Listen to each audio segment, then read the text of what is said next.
dan 19, di mana terjadinya revolusi industri yang luar biasa. Orang-orang tadinya buruh, ya itu bisa berinovasi. Mereka bisa dengan otak mereka menciptakan sesuatu di revolusi industri, menciptakan mesin kalau mereka pintar secara fisika, matematika. Mereka bisa menciptakan mesin yang membantu umat manusia. Inovasi ini yang tadinya dia buruh, dia pintar, ya kan, dia dilahirkan dari keluarga buruh, dia sekolah yang baik, lalu dia bisa berinovasi, dia bikin paten dari inovasi dan dia jadikan pabrik, dan apa yang terjadi? Naik kelas.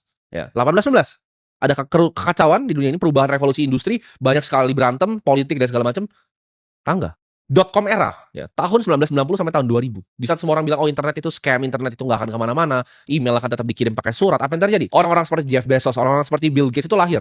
Orang-orang seperti Larry Ellison yang bikin Oracle, itu tadinya level buruh. Larry Ellison tuh orang tuanya nggak kaya sama sekali. Jeff Bezos tuh mulai Amazon, kalau lu lihat foto zaman dulunya, itu dia mulai dari garasinya. Meja aja pakai pintu dia, tapi jadi seperti sekarang. Karena tadi, kekacauan, perubahan, ya. Perubahan dan kekacauan itu adalah sebuah tangga. Dan nextnya tangga yang lu lihat apa? 2009 ini, ketika terjadinya krisis ekonomi global, lahirlah Bitcoinnya diciptakan oleh Satoshi ini. Jadi nextnya dari .com, kan revolusi industri udah, .com itu udah, nextnya adalah revolusi digital. Di mana tadinya Web 2 ke Web 3 dari kripto dan juga AI di sini. Kalau lu nggak take part dalam disrupsi ini dalam 5 sampai ya mungkin 6 tahun ke depan, hidup lu akan ketinggalan berantakan. Jadi anggap 5 tahun ini yang gue sebut itu sebagai persiapan lu untuk naik kelas sosial. Karena udah nggak akan ada lagi waktunya. Percaya gue, tidak akan ada lagi waktunya. Ini cuma sekali dalam seumur hidup. Kesempatannya sekali seumur hidup. Kalau Bill Gates waktu itu bikin Microsoft, dia bikinnya sekarang, nggak akan laku. Larry Ellison bikin database seperti Oracle sekarang, dia nggak akan laku. Amazon bikin seperti sekarang juga, dia nggak akan laku. Itu cuma kesempatan sekali seumur hidup. Bahkan gue, kalau lu pikir ya, dengan bisnis sebanyak gue, dengan uang sebanyak gue sekarang, gue itu selalu mikir setiap hari, apakah gue udah lakukan yang terbaik hari ini? Apakah gue itu udah kerja yang maksimal untuk 5 tahun ke depan, untuk persiapan transisi ini? Dan lu yang masih malas-malasan mikir, nggak ada, gue santai-santai aja. Enggak, ini bukan saatnya untuk santai-santai. Gue setiap hari mikir, apakah gue kurang kerja keras? Ya, apa yang gue bisa lakukan lebih baik? Gue analisa step-stepnya, apakah wise gue taruh uang di sini? Apakah bagus hari ini gue kerjain ini? Apakah kemarin udah gue kerjakan semua yang bisa gue lakukan? Apakah gue perlu tidur 8 jam sehari? Apakah bisa di 7 jam?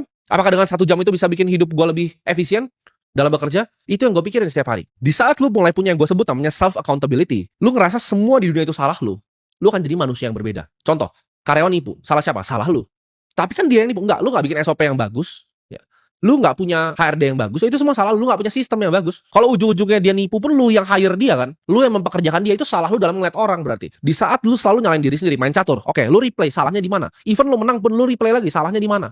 Itu cara lu cepat untuk jago main catur. Sama, lu main game pun sama. Di saat gue dulu main game namanya League of Legends, itu yang di copy sama Mobile Legends sampah itu. Setiap kali gue main, itu gue nonton replaynya. Mau gue menang atau gue kalah.